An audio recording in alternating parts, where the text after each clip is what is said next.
This week, I've been behind the wheel of the biggest pickup truck I've ever driven. It's so big, you can't even see me back here. Hang on. All right, this is much better. This right here is the 2024 GMC Sierra 2500 HD AT4X AEV. I had to take several breaths in the middle of that. Just like the name, the price point is big too. Our as tested price this week is $136,964 Canadian. So what do you get for that amount of money? Let me take you on a full tour. Let's find out. Let's take a look first under the hood. I have a 6.6 liter Duramax turbo diesel V8 engine. Now that V8 engine is giving us a 470 horsepower, 975 pound-feet of torque. I've also got a 10-speed automatic Allison transmission, and I don't even need to tell you, but it has all-wheel drive. So next up, we have the front end for the GMC Sierra, and if it makes me look vertically challenged, it can't be me. This thing has 11.3 inches of ground clearance. It is so high off the ground. You can see that the tire comes up half the length of my leg. It's just humongous. So what do we have actually on this unit of a machine of a pickup truck? We have really nice daytime running LEDs that people will think are high beams because they are so bright at night. These LEDs actually remind me of the ones found on the F-150 Lightning. Now also I have a bunch of parking sensors. I have a intake vent right up here because the diesel engine probably needs a lot more cooling. Not to mention that the diesel engine is actually $10,000 worth of an add-on. So is the AEV package. But what do you get for the AEV package? Well, you do get more ground clearance, and you get this steel front bumper with the tow hooks on here, as well as that little cutout. It's not for a front license plate, it's actually for a winch. Now my tester didn't come with a winch, but you have all the connections there. We also have steel plates underneath the car, on the transfer case, and literally everywhere else that you could think of, we've got steel protection underneath thanks to the AEV package. Now I also have a massive GMC badge. Underneath that we have the front facing camera and, like I said, parking sensors, because we need those things to be working properly, because this thing is a big thing to maneuver around in tight spaces. So there you go. There is the absolutely massive front end, and it just gets bigger and wider from here. So let's take a look at the side. All right, so next up we have the side profile for the GMC Sierra 2500 HD AT4X with the Duramax. All the labels are right on the side here. 6.6 liter. We got even the Allison badge right here. And you get a really good shot here in the front and also in the back of these absolutely massive tires with the DSSV dampening suspension, which if you look in the back here, you can see it actually quite well. I've also got a step back here so I can hop up into the bed, which is very nice. We even have these nice looking orange signals here that say GMC inside them, which is really nice to have. Now let's talk about these absolutely massive mirrors. First of all, it's because of the black paint. It is an absolute bug collector, but that's besides the point. They can also extend to become even wider so that when you're towing something, you could see it really well, which is nice to have, but also it makes you almost as wide as what feels like a school bus. I mean, the whole thing feels like driving a semi-truck. But what's also nice, you could see the ground clearance, correct? So obviously you need a way to get in. Pull the door like this. The step comes down, close it, the step comes back up, and it's also illuminated at night and everything in between. The diesel for the fuel cap is actually on the other side of the vehicle, but overall, the side of this thing looks massive, looks really nice, and it's fun to use, and it makes me look absolutely vertically challenged. So now we move to the back for the GMC Sierra. As you can see, the badges are right here, as well as I have my AEV badge and also my AT4X badge. So pretty much the whole name, besides the HD and the 2500, are right there. I have my tow hitch down here. I have a bunch of controls back here. I like how it kind of is dipped, because even as high as it is still relatively easy to put a foot up there and hop up. Same thing with this stuff is very good. You've got steel here on the bottom where your tow hooks are. Now I have really, really nice tail lights here as well, which are at eye level almost to certain people. So when you're backing up or when you have your four ways on, you might blind them. So just keep that in mind. That actually happened to me a little while ago. Now, another interesting thing is you'll see that I have an L plate. In Quebec, an L plate is for registered heavy duty vehicles. So this thing is some serious size to have to register for an L plate. And I believe that's going to cost you more registration wise. You're going to have to look into it. And that is for Quebec. I don't know about other provinces in Canada, but just keep that in mind. So next up, we have a kind of double opening tailgate here where, say you just want to access it or you want to put food on it, you can just press the top button and then you have your tailgate fully open. That's what I actually use. I actually hauled something quite big the other day, and I was able to just open it up and just kind of pull it out from here without actually having to open the tailgate in a tight spot. So that's really useful. But if I close it up, then I could press this button, the tailgate's gonna fall. It's actually not automatic, anything like that. So I actually have to do everything by myself, but it's really lightweight, so that's fine. But the nice thing is, as you can see here, vertically challenged looking once again, it's kind of a big step to get in. So they've solved that for you. If you press the top button, the first part of the tailgate will fold down, and then I can press right in here, and this will also fold down, exposing a kicker that can actually play music. You can connect USB to it, or you can just do normal Bluetooth, and it's actually pretty loud. So of course, once the step is down, it is so much easier to get in. But let's say you're still having a little bit of trouble, no problem. You can pull this guy out right here, and then that locks into place, so you have a handle to pull yourself up into the back of the bed, and it just works really well. It's nice and steel here, back of the bed, nice and hard metal. I'm not worried about putting anything in here that's going to damage it. So that does it for the exterior tour of this massive pickup truck. Let's take it on to the interior, because there's some luxurious stuff to go over in there. Let's get to it. All right, so now we're onto the back seat for the GMC Sierra, and you can see how massive this vehicle by the angle at which my camera is, the angle which I have to stand in. But if it weren't for this step, which thank God there is a step here, it would be so much harder to get in. But since there is, I could just hop right up in here, absolutely no issues. Close the door. Nice tint on my back windows here so the sun doesn't get in. And then I've got plenty of room. Dare I say I could live in this thing. For $136,000, I think you should be able to live in it. So good news is, if you need to, you can. So yeah, leg room for days, headroom for years. I think I could afford to be way taller than I am. I do have some vents, although there is no ability to control your climate back here. It is only dual zone, so you're stuck with what the driver and passenger want to do. I also have a cup holder right here that's going to fold down, give me 4 cup holders for the back. Then directly behind my seat here, I can actually have some storage, pulls out. I've got a little bit of storage here so I can store some stuff, as well as where the other seat is. But you can see I have my baby seat strapped in, so I will lose that. But baby seat fits well. Baby is very happy inside it. It is good to report that. Now I've also got a USB-C and USB-A port back here, and overall it's just comfortable. I like the stitching in here. I like the materials that they use. I could definitely do a road trip as long as it needs to be, because I have so much room. That's gonna do it for the back seat though. Let's hop up front. So now we're in the business end. Up front for the GMC Sierra, I've got just as much room being the driver, and my seats are even more comfortable up here. And I'm greeted right away by this pretty standard looking GMC steering wheel. You've probably seen it before. Got media controls on the back, got some controls to control my digital gauge cluster, got a heated steering button right here. Adaptive cruise control settings are also there. I've got my column mounted shifter. First time actually I've ever had to use one of those. And then I have my windshield controls here as well as my blinker controls, all blended into one very nicely. Left hand side controls, I do have some memory seating, and I have the ability to extend or retract my mirrors. They do get quite wide. It is actually really interesting to watch that happen. Then I have my transfer case button. I have auto, 4 high, 2 high, or 4 low. Then I can also change my drive modes from here. Drive modes for this one are off-road, tow, and normal. No sport mode or anything like that, but the torque is enough. You'll see when I take it for a drive.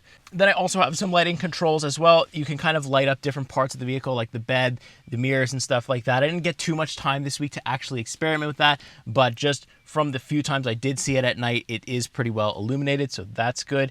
And then you'll also have noticed that I have some orange lights right on the top. Those ones I don't think I can turn on and off, because I think, because this is a heavy-duty vehicle, those are mandatory. They always got to be on. So next, let's talk about our fully digital gauge cluster. You can customize pretty much everything in here. You can also change themes, change information, what you want on left, right, top, bottom, everywhere you can change the information and how it looks. So that's going to be very useful. But again, it's the same thing that we've seen on a lot of GM vehicles this year. Then over on the right-hand side, we have our infotainment display, plenty big enough, integrated with Google. So that means I have built-in Google Maps. I have things like Google Podcasts, Google News. I also have Amazon Alexa built in here too, Wi-Fi hotspot, things like that. I can control my cameras from here, which thank goodness they are there, because you really don't have that much visibility in tight areas. The camera really helps here. And we do have wireless Apple CarPlay as well as wireless Android Auto. So no complaints there either. But again, if you've seen us do any GM vehicles, this is relatively the same.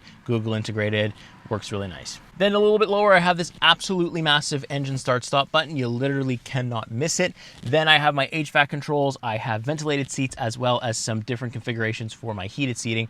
I could have just the back or the entire seat, and each have 3 levels, so that's very nice as well. I've got all the physical buttons you could ever want for HVAC. I've got a bunch of physical buttons down here as well that are like little switches. I can, you know, put my parking brakes on. I have lane keep assist. I have my exhaust brake on or off, traction control, roll all the windows down with one button. I have a differential locking button, and I also have a hill descent assist button as well. Now the seats, like I said, they're both fully power adjusted. Both driver and the passenger, and both driver and the passenger get massage seats. So yes, when you're off-roading, towing, or doing whatever you're doing and your back gets a little sore, you can get a massage. Now I also have a digital rear view mirror, so I have a camera out the back that comes in to the mirror, and that's been a lifesaver this week, because you know, when you're on the highway, you're so big you tend to lose people, but the digital mirror kind of helps that, because when I look at it right now, the digital mirror isn't on. I can't see very much that is useful to me anyway, so that's been very nice to have. Then I also have, you know, since we don't have a shifter, we have it on the column mount. I have so much space right here in my center console. I've got USB-A and USB-C here. I've got my trailer controls, 2 cup holders, a bunch of storage here, nice AT4X logo right there. I don't have the built-in safe. I think that's the only option I'm actually missing in my tester, but I do have a full power outlet, more USB-C and A ports, wireless charging pad, and a deep bin for storage. That is very useful. Now the passenger does have some storage as well. You can check this out. It's going to open with some violence. That just opens, doesn't matter who's in the way, but you can put sunglasses and stuff like that, whatever you need, in case you don't have enough room in your actual glove box, so that's useful as well. I haven't actually been able to use it. I don't need that much storage, but hey, if you do and you are interested in it, it's gonna be nice to have all these storage options inside your massive pickup truck. And last but not least, I love how we can see the AT4X and the AEV. They're both stitched into the seat. Gives it, you know, when you walk it, when you step in here, you know what you're driving, the special version of the GMC Sierra 2500. So that's going to do it for the interior tour. Let's take it on the road. I'm going to talk about the ride quality, comfort, what it's been like to actually drive, how I've adjusted to driving such a massive pickup truck for the first time. Let's get to that.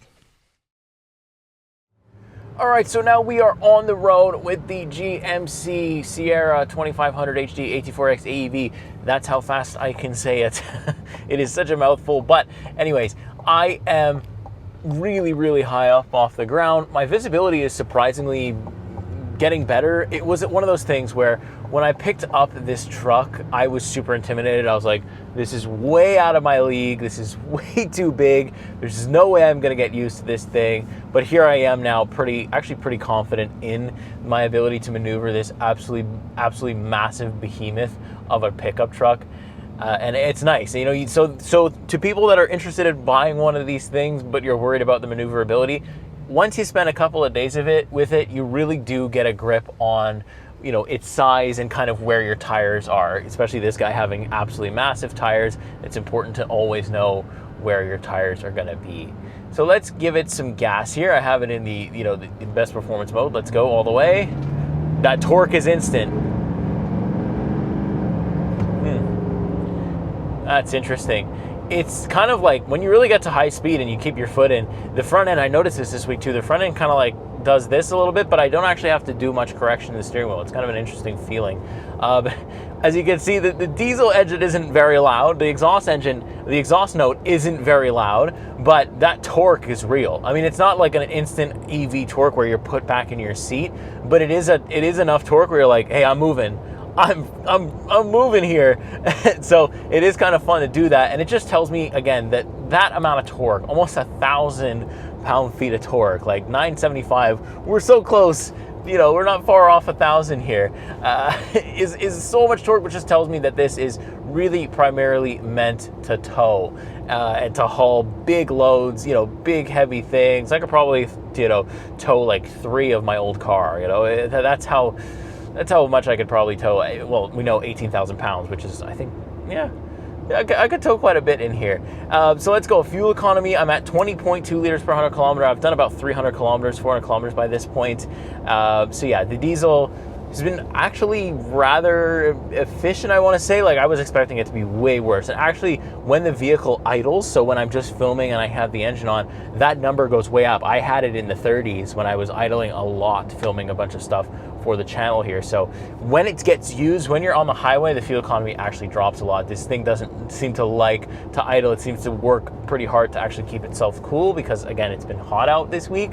So there's just that to keep in mind. But obviously, a lot of people I don't think are going to really idle these vehicles. They're really going to use them. Now, let's touch briefly on handling. It's a floaty steering wheel, but also like it feels good. It feels connected to the wheels, which is what you need. And I found the turning radius actually pretty decent on for what it is. Like, I thought my turning radius would be absolutely garbage, but it's pretty good actually. It's easy to maneuver, like back and forth. I liked it. Also, I have things like cruise control, adaptive cruise control, stuff like that. So that's good as well, especially when you're on the highway. And then I also have lane keep assist, which usually in most cars I'll turn it off, but actually in this one it's super helpful when you don't drive a massive pickup truck like this very often, and it doesn't jerk the steering wheel out of your hands at all. What it actually does is it will vibrate either the left side of my butt or the right side of my butt to tell me, when I'm out of the lane. So it tells me which side I'm actually dipping out on. So that's really helpful just to kind of get in your lane, because here's the thing is I barely fit in one lane in some areas where I live. So it's good to know when I'm going out of it so I can stay on the straight and narrow, because sometimes, you have drivers that like to, for some reason, take up two lanes, and it's like, well, I barely fit in one, so if you don't get out of the way, it's going to be a bad day for you, because this thing is just an absolute beast. Now, another thing, I have driven this a bit at night, and people, I'll tell you right now, people are not a fan of this thing at nighttime because I'm so lifted, because I'm so high off the ground, and my headlights are so bright at night. A lot of people, I was actually driving this just last night, a lot of people thought that I had my high beams on the whole time. I was getting, how if you ever accidentally leave your high beams on, people will flash at you. Well, that's what was happening, is people were flashing at me as if I had my high beams on, but I didn't. It was just the angle of the headlights was just right in their face, and they're so bright they just couldn't see anything. So it's like people just kept giving me looks and we're like, what the hell, and flashing me, and it's like, I think I actually flashed one of the guys back, and he was like, oh wait, yeah, that wasn't your high beam.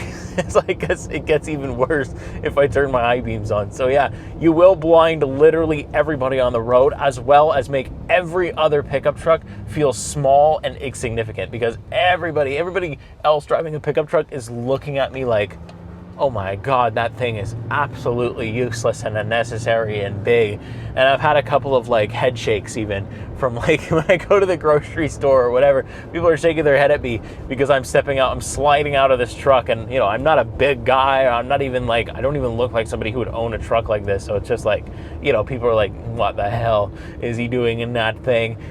So, it's an interesting kind of, the way people react to you in a truck like this is very, very interesting. It wasn't something I've ever experienced before, but this is the biggest thing that I've ever driven. So maybe it was to be expected. So yeah, let's talk about a little bit of I know, you're going to want to know about it, the price point, because that is kind of the thing that's been bothering me all week. It's such a high price point. And I mean, the truck market itself is out of control. There is no secret there. It's like people are still gonna buy it. I don't know about this one. This can scale a mountain, no problem, right? But you're so big and you're so lifted and just wide in general that I would worry that I'm gonna get caught on stuff. I'm not gonna be able to fit in certain areas. I don't know. I've never really been true off-roading before, so I don't know how that works. I just feel like I'd get caught on a lot of stuff and just be an inconvenience to myself because I'm so massive. When is big too big for off-roading? That's the question I keep asking myself. And I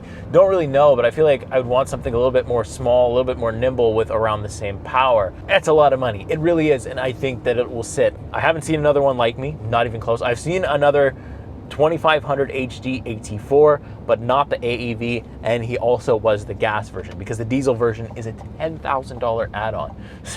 So is the AEV. That's a $9,000 add-on. It's just crazy. I just don't think that many people are going to be in the budget range for this, especially just normal people. This is definitely not made to sell to the masses. This is a very, very small and specific car audience, and I already know, you probably already said it to me 3 times in the comments. it's way too much money. And I mean, you are right, $136,000, you might as well be able to live in the thing. And that's kind of my biggest thing. So it's so expensive, and it targets such a small market that it will be difficult to sell. So I think that's just about going to do it for this massive Sierra 2500 HD AT4X AEV diesel engine.